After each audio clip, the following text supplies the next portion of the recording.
Using too much technology and artificial intelligence is a lot like bad sex. You want to get in and out fast and be done with it.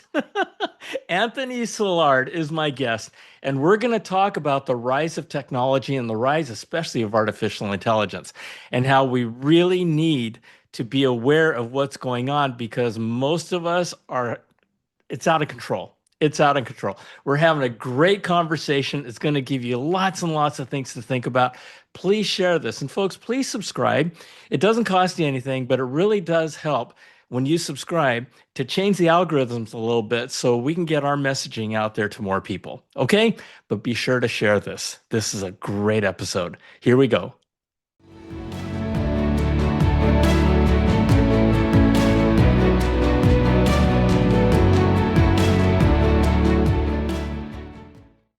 Hello, hello, hello, and welcome back to our Finding Better podcast. My name is John Suzuki, and I am your host. And this is where we talk about real life experiences of people who have been there and done that. Because sometimes the best path to success is to follow in the footsteps of others who have been down that path before. Okay, today, my guest is Anthony Silard, and we're going to talk about creating more meaningful relationships and a deeper sense of purpose. This is pretty heavy, amazing, really cool stuff. Anthony, welcome to Finding Better. Thanks for joining us. Well, I love Finding Better, and I'm honored you asked me to come and join you. Thank you, I, John. I I'm thrilled. I'm thrilled. Okay, folks. So just to let you know, here's the thing. What if the secret to a happier, less lonely life is really simpler than we think? Just to give you a little bit of background of Anthony's background. Anthony is a professor of leadership and organizational psychology, and he's a director of the Center of Sustainable Leadership at Luis Business School in Rome. His work focuses on leadership, loneliness, emotional resilience, right? And what he calls the love progression model, which is a framework for moving from suffering and disconnection to authentic love and meaningful relationships. So what is more important than that? He is also the author of Love and Suffering, which explores a framework that we can use, you and me, that helps us move from suffering and disconnection toward acceptance, forgiveness, gratitude, and authentic love. And it also offers practical tools that we can apply to create those meaningful relationships and that deeper sense of purpose. He is also the author of the book called Screened In: The Art of Living Free in the Digital Age. And we're going to talk a lot about that, especially given the rise of AI and how what Tony is helping people understand and sharing can really help improve, enhance, and make our lives entirely better. Okay, Anthony, that's a pretty big platform. Yeah, well, I'll have to try to live up to to the intro. So thank you for. Well, that's what you're all I about. feel very seen by you. Thank you. Yeah, so let's talk about the problem of what we're seeing today and the problem, the global broader problem that you are trying to solve in as you help people through the world we live in today. Okay, sure. Let's take it from the top then. So, excuse my voice. I'm a little bit hoarse That's here. okay. Uh, yeah. So really, when everything started to change dramatically was 2007 when the first iPhone was introduced by Right, Steve at the right. Macworld Convention. You remember in his black turtleneck in San Francisco, and really ever since then, and then the first Android phone a year later in 2008, we're just seeing just tremendous increase in loneliness, depression, anxiety, mental health issues. Just to give you an idea, before then, it was very rare for a college student to have a mental health breakdown. It happened, but it wasn't. It was sort of a distant anomaly. Whereas today, 61% of four-year U.S. college students are having some kind of mental health challenge during their 4 years and having to go see a mental health counselor. In terms of loneliness, We're seeing before January 2018, when Cigna did a study, and they found that 43% of adult Americans were lonely based on surveys of over 20,000 adults. Uh-huh. Well, 2 years later, in January 2020, before the pandemic, that percentage had leaped to 61%. So it's now over 3 in 5 American adults are lonely based on the UCLA loneliness scale. This is a global phenomenon. So we're seeing over 50% loneliness rates in Canada, Australia, France, Japan. In the UK, former Prime Minister Theresa May hired a minister for loneliness. This was after a study came out that found, and I'm not making this up, British children spend less time outside than prison inmates. In Japan, Yes. let's look at Japan. So I don't know about you, but when I think about who could be a menace to society, I got to be careful around. I really don't think about elderly Japanese people 75 and over. In fact, it's about the last people I would think of. Right. Well, it turns out their rates of incarceration have quadrupled over the last 15 years. Really, The elderly in Japan? the elderly in Japan, because they're going down to the corner store, they're taking a bag of rice or some chewing gum or anything in order to go to jail, because at least in jail there's a community. At And they least get there's attention people, there. you have people to talk with. My, And in fact, there was an 87-year-old Japanese man, and he put a sign up on a bus station, and this went viral. And the sign said, "I'm 87. I have no family. Will any family take me?" And no one did, and he oh, passed away 2 months later. oh my So gosh. yeah, loneliness is skyrocketing, and we if we consider where we've come from, our hominid ancestors out on the wide open plains and in the dark forests, we have this very primal need for affiliation. We have a need to be connected with others. Otherwise, we very quickly, these sensors go off, and we know we're in danger. Kind of like the gazelles that are sick and get pushed to the edge of the herd, so that when the Right. lions come, they'll be the first ones taken. Right. Yeah. So this is it's a technology mediated loneliness. Yeah. So You know, let me interrupt you right just there. You started off your comments with this thing right here, mhm. right? Steve Jobs, the iPhone. And one of the amazing things about the iPhone, however, is that you know we're more connected than ever before in a lot of ways, right? So in a lot of ways, we have access to information. We're more connected to people than we've ever been. And yet what you're saying and seeing and what we're all seeing is that is making us more disconnected than ever before. Yeah. In fact, I'm saying that the myth is that we're more connected with others than Got ever it. before. Got it. The truth is we're more in contact with others than ever before, and we've never been. So the myth is, never in human history have we been so connected with so many people, and the Right. truth is, never in human history have we been so in contact with so many people, and so connected with so few. I mean, Yeah. our networks have expanded, our social networks have greatly expanded. Right. And I mean, the thing is, I'm not proposing, and I had to really be clear about this when I wrote Screened In, The Art of Living Free in the Digital Age. Like, I'm not proposing to take your phone and throw it under the bus. Sure. I mean, that wouldn't be a good idea. I think we're so networked now that there's so many things that you actually, like, the phone can be very helpful. It's actually like it's kind of like fire. Fire can warm your house or burn it down. Right. Yeah, exactly. And you can use a hammer to build your house or to kill someone. Yeah. And so it's really like this is technology is a tool.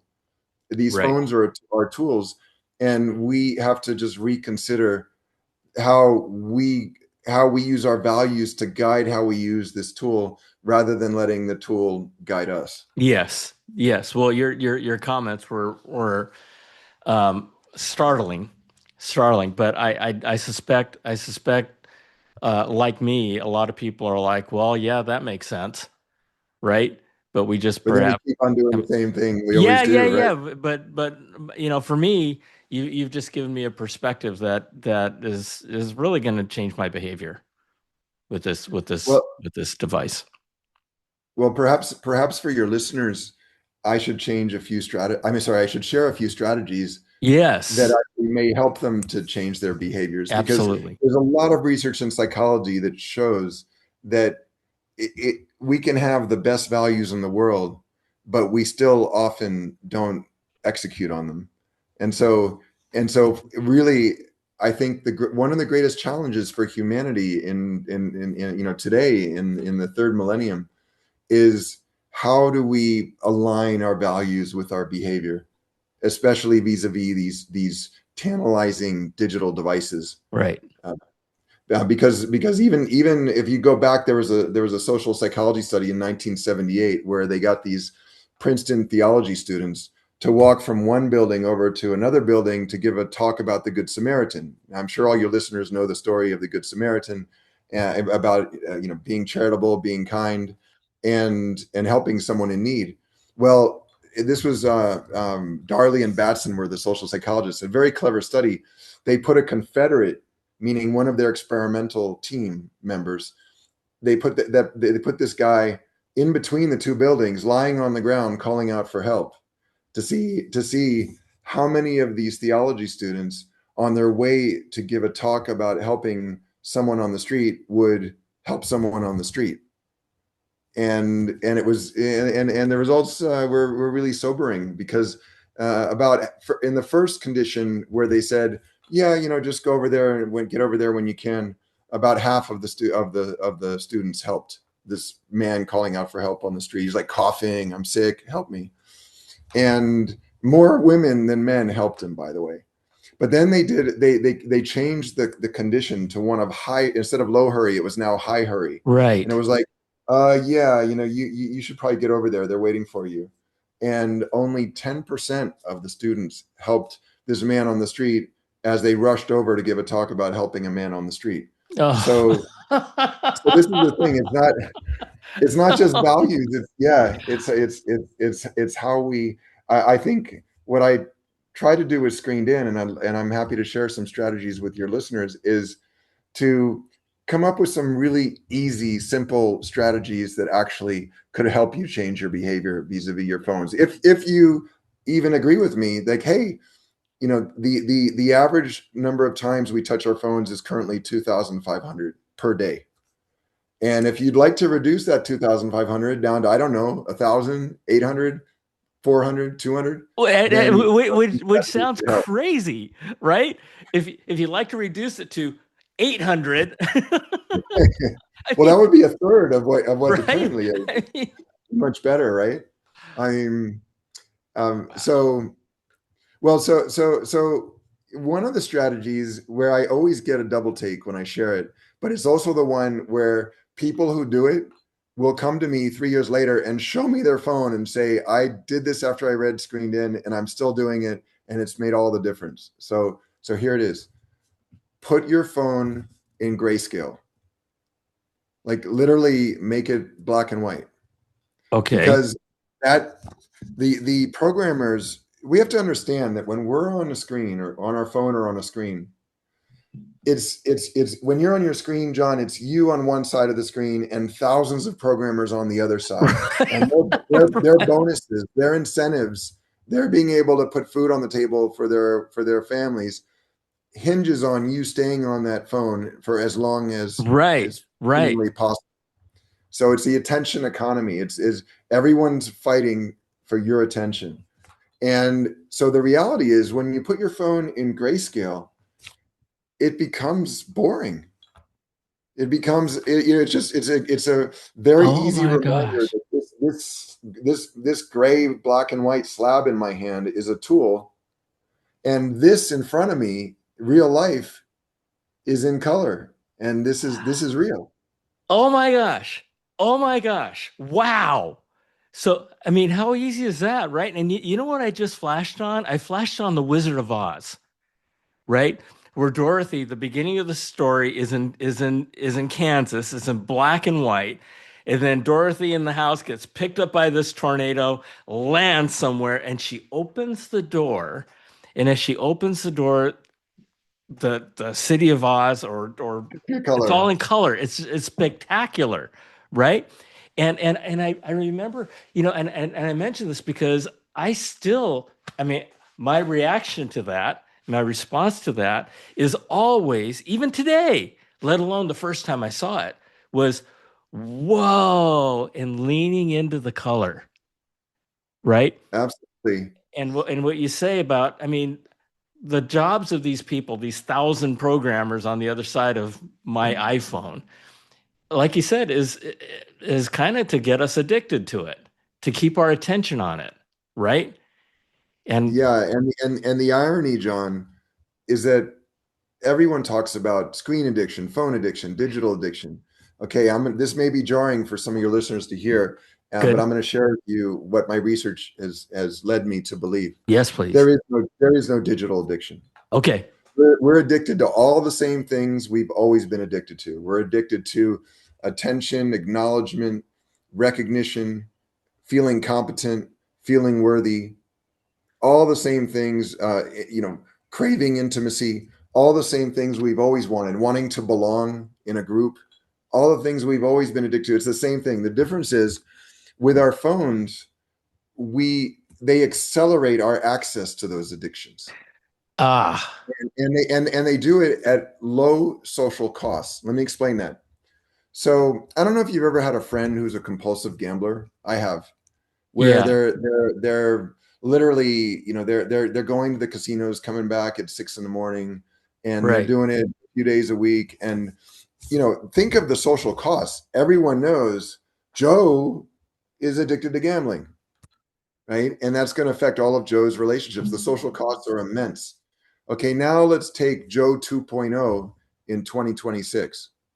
Okay, Joe 2.0 is also a compulsive gambler, also addicted to gambling. He's doing it all on his phone and on his tablet. right, right, And we have no idea what Joe is doing behind that screen. So so the social costs have been brought down almost to zero. right, right. Interesting. And so it's like Joe can gamble whenever he wants. Or let's say you're a compulsive shopper and you spend your whole weekend at the mall. Your friends will be like, hey, maybe you're overdoing it a little bit with the shopping.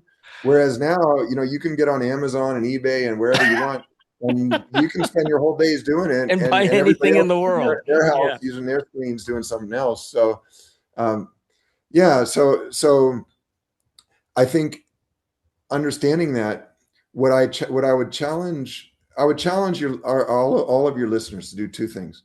First is to create a vision for your life about how often you want to be checking your phone.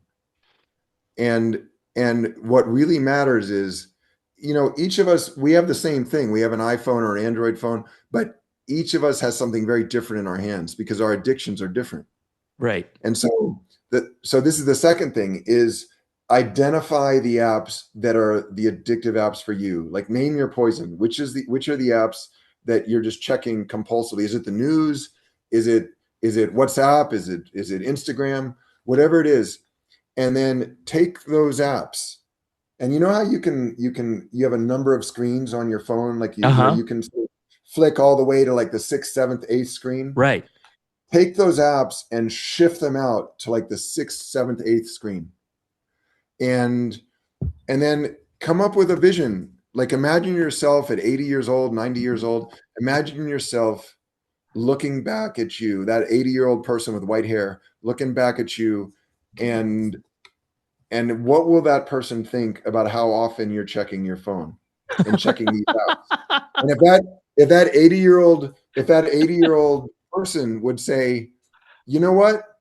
I'm glad you're checking your phone hundreds of times every day, because what I always wanted people to say about me, as I'm growing old and not going to be here much longer, I always wanted people to say, Tony was an amazing email replier. Tony was a great texter. And if that's not what you want that 80-year-old person to say, then come up with your vision for how often would you like to be checking your phone, so that you're, because really that 80-year-old person is your deeper or higher self. It's your long-term holistic vision for how you want to live your life.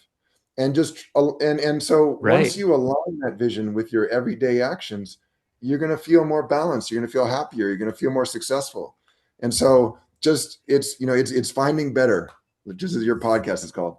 And so you may come up with, okay, okay, I'll give you my own example, which probably most people won't do, but I wrote a book about this, so I've got to, I guess I got to be a little bit austere about it.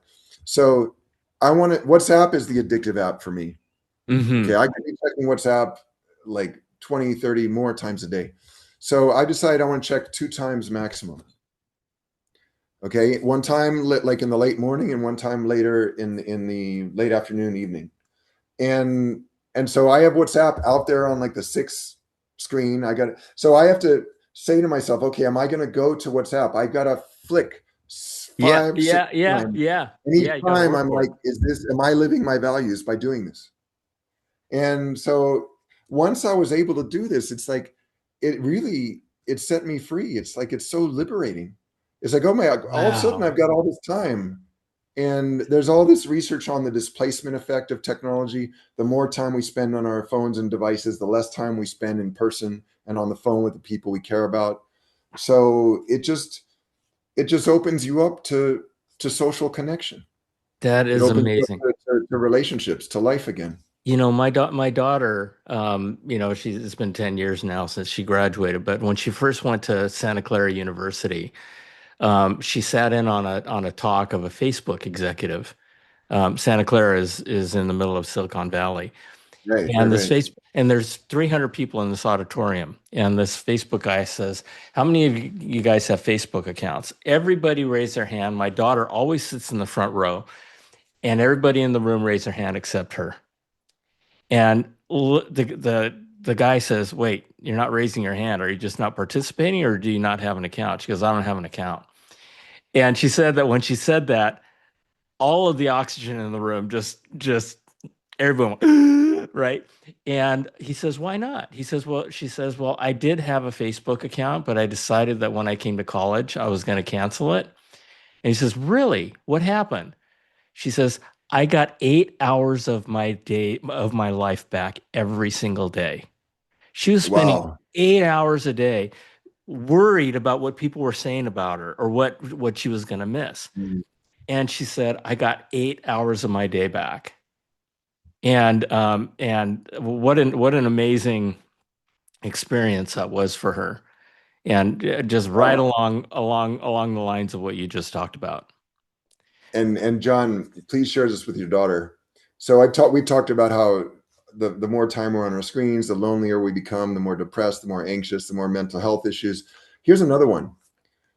What do you think, and I'll ask this to your listeners, what do you think is the most highly reported emotion of Facebook users? Right? It's not loneliness, it's not depression, it's not anger. That's what people usually guess. Uh-huh. It's it's envy. Envy. Yes. And Yeah, of course. because social media is this massive game of self-presentation. You see the images, you see a friend puts the one moment in their week-long family vacation where everyone's Right. smiling, and they post that, and then you go, well, why doesn't my family smile when we're just arguing on vacation? Right. Right. And guys upload photos right after they've been to the gym, as buff as possible. Women often use shrinking software to make them look as thin as possible. We're basically seeing this just massively, like, meticulously self-curated, like, wonderland of false imagery. Right. It just has very little grounding in reality. They call it social media. It's really neither. It's really not social. It's leading to, again, to all these antisocial behaviors and feelings. And then also it's as a form of media, it's pretty dubious. Like, if you think about it, the reason we have journalists is because they go through all the possible stories to find those that really seem like, hey, these are legitimate stories, these will be Right. useful for people to read. And instead, just everyone's a journalist on social media, and you get everybody's, all of this like fake news and false images of not even of their lives, just of what they wish their lives were.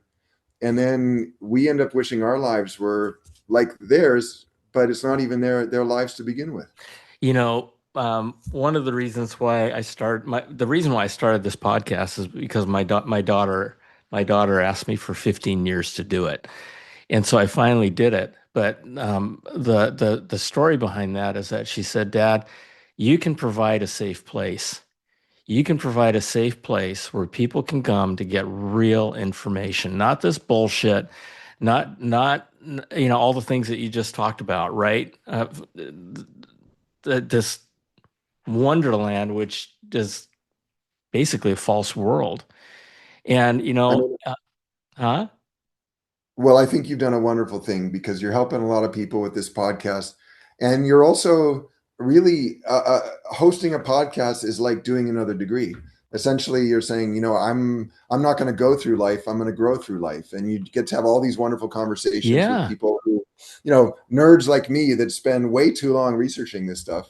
And then, you can get the highlights of it, and hopefully your listeners can apply a few things in their lives and make some small changes. Well, I'll tell you something. One of the other things that she says, Dad, you've always said that when you lift one person, you lift the world.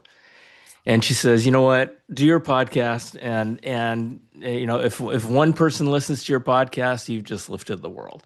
And I said, oh my God, how do I argue with that? Anthony, listen, I want to honor your time, and I want to I, honor. I, I can go another 10 minutes if you want to, but Wonderful. if you also just want to stop it. But No, no, no. I want to keep going. I want I to keep. wasn't expecting to enjoy our conversation this much. So I can don't worry, I'll be fine. Okay, good. All right, because I mean we are talking, the cool thing about this is we're talking about stuff that people, I mean, instantly. I mean, I know my audience is resonating with what you're talking about, and I mean, I'm not. This is not a summary, but this is just something that I want to reinforce. Grayscale. Turn your phone from color to grayscale, and I'm going to do that as soon as our time is up Well, up and here.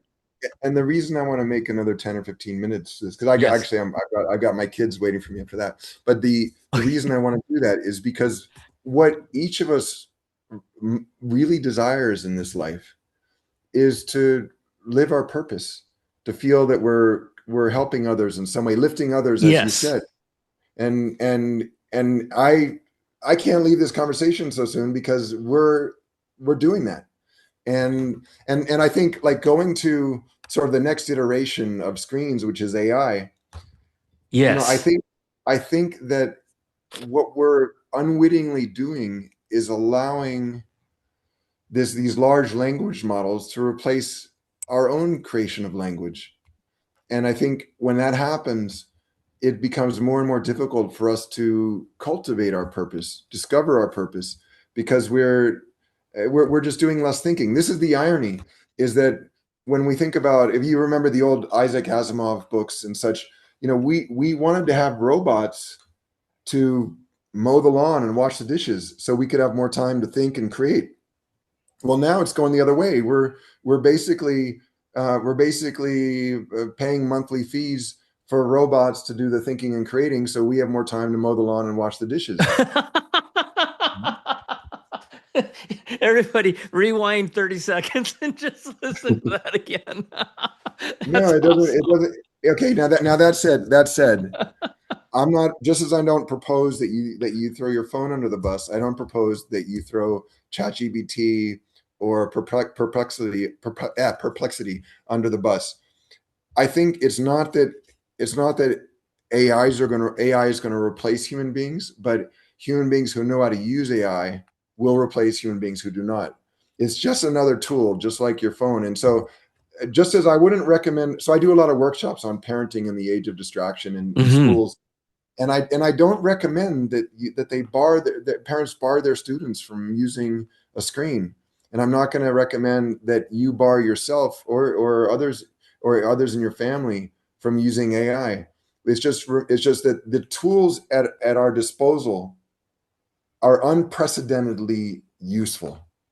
And that's why we're on our phones so much. That's why we're on ChatGPT and on Claude and on Perplexity. I said Perplexity right, finally. Yep, there you go. So it's because they're really helpful and they're really entertaining and they're really engaging. And so again, it's just that we as human beings, we're like a kid in a candy store. If we look at this in Yeah, terms of history in the last few centuries, our forefathers and mothers could only have dreamt to have these kind of tools at their disposal. Like, John, you can watch almost any movie you can think of and listen to right. any song you can imagine within the next 10 minutes if you so desire. That was never possible before, right? So we have unlimited opportunities now. But the problem with the kid in the candy store is if the kid stays in this candy store too long, the kid becomes sick. And that's what's happened Right. to us.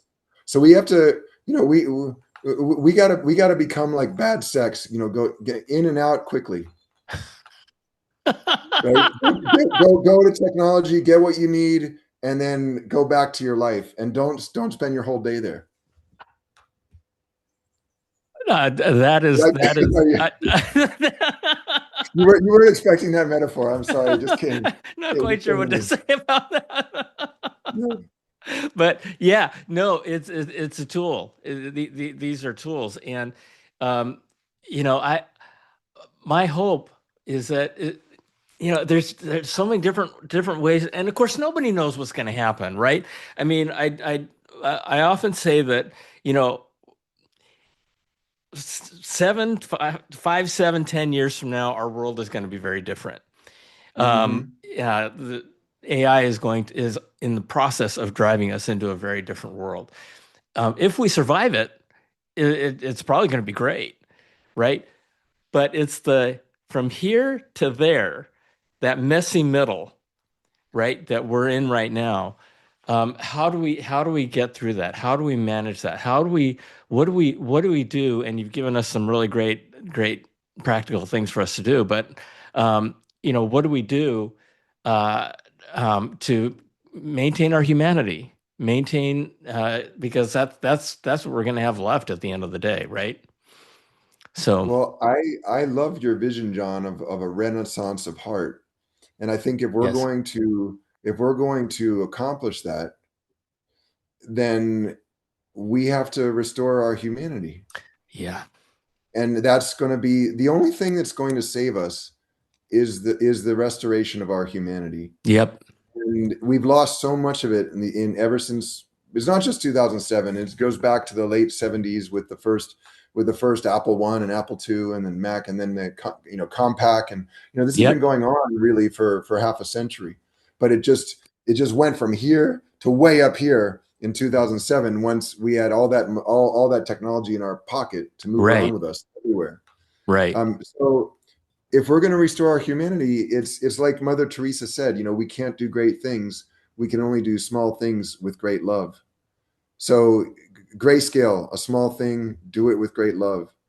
You know, putting those addictive apps on your 6 or 7 screen, do it with great love. Finding, I would say, just those two strategies I share with you. Come up with another 5 or 10 that are unique for you, for your life rhythm, that are going to help you restore your humanity, help you connect more with people, help you talk to strangers more often. Just go up right. to, like, you're waiting in line to get something to eat, and someone looks like, okay, this person looks relatively safe, like a decent human being. Say hello. We can't make new friends unless we meet new people. And then instead of like, oh, you know what, I got an hour before we're having dinner, I've already worked 8 hours. Stop working and maybe go for a walk, call an old friend, do essentially whatever you do to promote your relationship with yourself or with others is going to be a restoration of humanity. If we look at all the research on long-term well-being, the only thing that almost every psychologist agrees on is that social connection, close relationships are the closest thing to a panacea for long-term happiness. If you look at the Harvard study of adult development, Robert Waldinger, that's what they found of a century of longitudinal study, longest running longitudinal study in U.S. history. Is what they found is that the people who had the closest relationships in middle age were the happiest in their senior years. And there's going to be some gendered approaches here, right? So if you look at gerontologist Carl Pillemer's research, where he goes and interviews people in their 70s, 80s, 90s, even centenarians, and he asks them like, "Hey, what would you do differently if you could live your life again that could be helpful for us?" Mm-hmm. What's really interesting is I've gone through a lot of these interviews, and more often than not, men say, "I wish I'd worked less and spent more time with my family." And Man. women, more often than not, Uh-huh. what they say is, "I wish I'd been more authentic and paid attention to my own needs more." So essentially, Oh. we as guys, we just focus almost exclusively on what I call the 5 PRs, right? To procreate, produce, provide, protect, and prove ourselves. And what we miss, and this is how we can restore our humanity, what we miss are the 5 COs. 5 COs: community, commiseration, compassion, connection, and cooperation. That's what we need to get back. That's what we need to bring back into our lives. When we don't pay attention to the 5 COs, we end up with what I call the 5 REs. The 5 REs are rejection, resistance, resentment, retaliation, and retreat. And those 5 REs are what we as a society are collectively experiencing.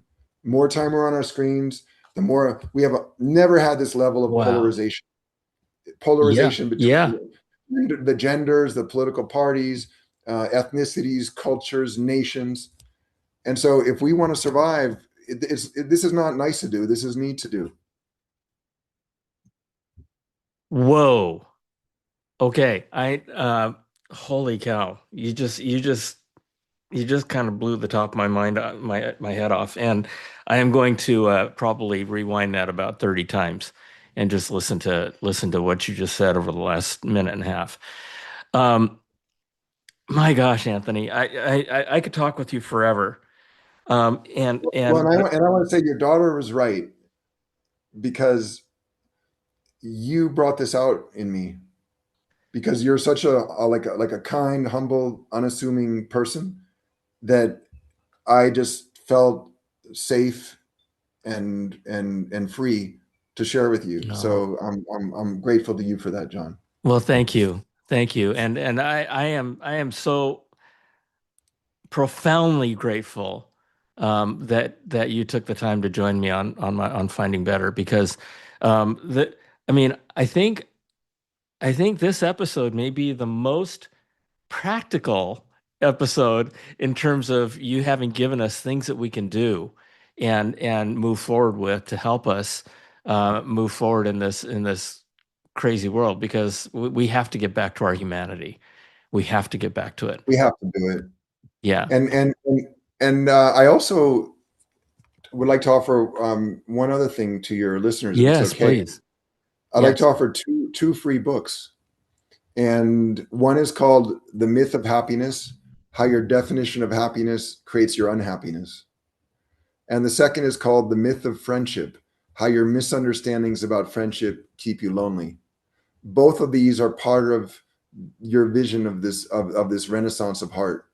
And I'd love to contribute to that. Oh So my it's gosh. the myth of happiness, the myth of friendship. So for all your listeners, the way you can access these books is very simple. Okay, you go to theartoflivingfree.org/free happiness and friendship books.